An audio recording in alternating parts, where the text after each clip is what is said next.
మేము వచ్చిన location name వచ్చేసి సుల్తాన్ కాబూస్ గ్రాండ్ మస్జిద్. ఇది ఒక ఓల్డెస్ట్ మస్జిద్. ఇది ఇంతకు ముందు పరిపాలించిన రాజులందరూ కూడా ఇక్కడికి వచ్చి నమాజ్ చేసుకునేవారంట. ఇంకా తర్వాత దీన్ని టూరిస్ట్ స్పాట్ కింద మార్చేశారు. మాకు దీని గురించి ఇన్ఫర్మేషన్ పెద్దగా ఏం తెలీదు, మామూలుగా విజిటింగ్ అని వెళ్ళాం. అక్కడికి వెళ్ళిన తర్వాత మాకు పెద్ద షాకే తగిలింది. ఈ రోజు క్లోజ్ అని చెప్పేసి అన్నారు. కింద మీద పడి వచ్చి రాని బాస్తో అక్కడ ఉన్న సెక్యూరిటీ గార్డ్ బొర తినేసి ఎప్పుడెప్పుడు ఓపెన్ చేస్తారు, ఎప్పుడు క్లోజ్ లో ఉంటుందని డీటెయిల్స్ అన్ని కనుక్కున్నాను. దీన్ని మనం విజిట్ చేయాలంటే సోమవారం నుంచి గురువారం వరకే ఛాన్స్.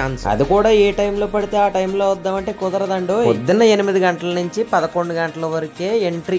11 అంటే రాత్రి 11 గంటలకు కాదండి, పొద్దున్న 11 గంటల వరకే. మనం దీన్ని విజిట్ చేయాలంటే మనకి వాళ్ళు ఇచ్చిన పర్మిషన్ ఓన్లీ 3 అవర్స్. లైబ్రరీ అయితే ఆదివారం నుంచి గురువారం వరకు ఉంటుంది. పొద్దున్న 8 గంటల నుంచి మధ్యాహ్నం 2 గంటల వరకు, మళ్ళీ 2 అవర్స్ గ్యాప్ ఇచ్చి మళ్ళీ మధ్యాహ్నం 4 గంటల నుంచి రాత్రి 9 గంటల వరకు లైబ్రరీ ఓపెన్ లోనే ఉంటది. గ్రాండ్ మస్జిద్ చుట్టూరు తిరిగేసి బయటకు వచ్చి ఫుడ్ తిని బయట ఆల్మక్యంకి అయితే మేము బయలుదేరిపోయాం. యాక్చువల్ గా మా దైద్యం ఏంటంటే ఇది కూడా క్లోజ్ లోనే ఉంది. లోపల చూడడానికి పెద్ద ఏమి ఉండదు, అవన్నీ పురాతన కట్టడాలు కదా, సో అందుకనే చూడాలని కొంచెం ఆతృతగా వచ్చాం. నెక్స్ట్ టైం వెళ్ళినప్పుడు ఇవన్నీ కూడా కంప్లీట్ గా విజిట్ చేయాలి ఈసారి కంపల్సరీగా. మీకు ఈ వీడియో నచ్చినట్టయితే లైక్ చేసి, షేర్ చేసి, సబ్స్క్రైబ్ చేయండి. బాయ్.